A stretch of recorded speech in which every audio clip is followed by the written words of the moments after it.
Zakweku Ado, who is also a member of the Youth and Sports Committee of Parliament. Honourable, thank you so much for your time. Thank you to my mother. It's good to have you. Quite an interesting week it has been in the House with the ongoing debate on the 2026 budget. Sure. Sure.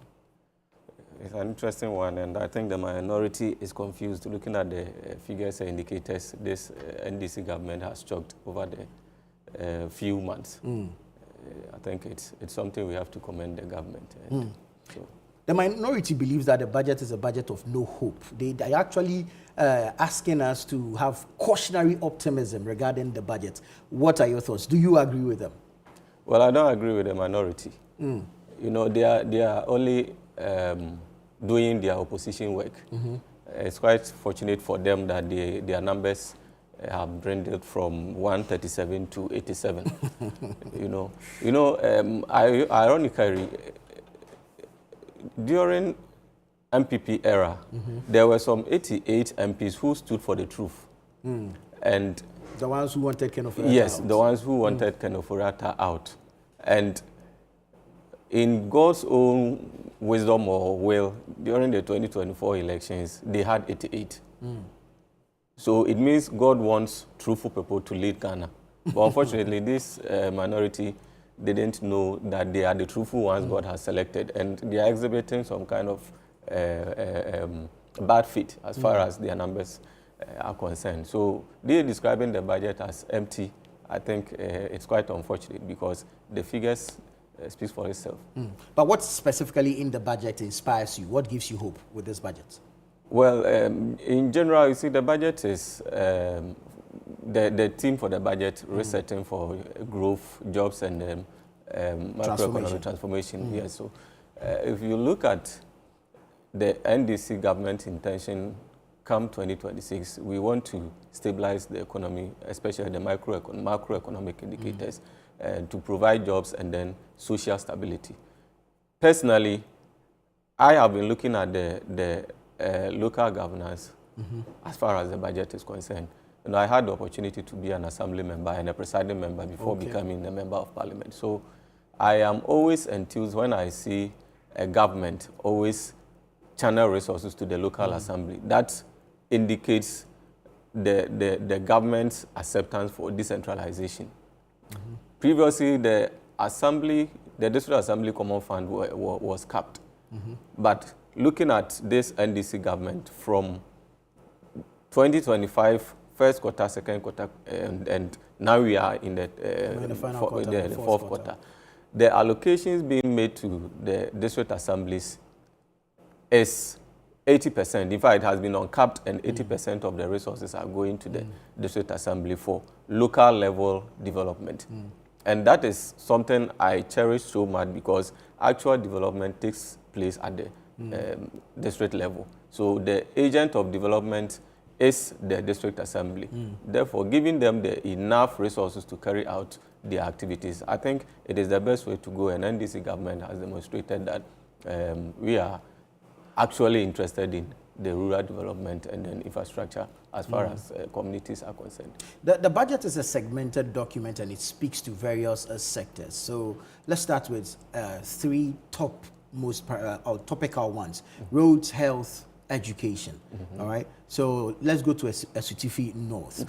What are some of the challenges that you think this budget will help address, especially now that you talk about the allocations to the district assemblies common fund? Yes, in terms of health in general, you see, health institutions produces or churn out health staff. And if you look at the commitment this government is making towards the improvement of health training or training, health-related training, you know, there is a budgeted allocation for nursing training allowance. You know, the MPP made a whole lot of noise. They have restored nursing training allowance, but they never made a budgetary allocation for nursing training allowance. This government has consciously provided some amount for nursing training allowance, nursing training allowance for nursing trainees. I have worked in the health sector for 9 years. I worked in Ghana Health Service for 9 years, becoming the member of parliament. And if you look at the infrastructure gap as far as the health delivery is concerned, in Asutifi South, this budget is going to bridge, sorry, Asutifi North. In fact, I worked for Asutifi South in Ghana Health Service for 9 years. So before becoming MP for Asutifi North. Yes. Very well. And if you look at the infrastructure gap in Asutifi North with regards to health, this budget is going to provide, you know, with the district assembly allocation, there is a percentage that is supposed to go into health. And it specifies what that percentage is to be used. I think 25% is supposed to be used in constructing health facilities, at least 2 CHIPS compound from the allocation, that is the payment. And if 2 CHIPS compounds are going to be constructed, nationwide, we have 261 districts.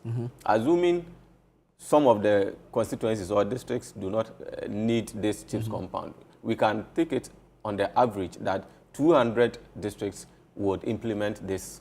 Yes. If 200 districts are supposed to implement this, it means in a year we are going to get 400 CHIPS compounds across the country. Wow. So you can imagine the number of staff, the health staff, 400 CHIPS compound could employ. You know, the backlog of staff at home from 2021 till 2024, there hasn't been any postings. True. Yes. And so if 400 CHIPS compounds are going to be constructed, minimum is going to take 1 midwife.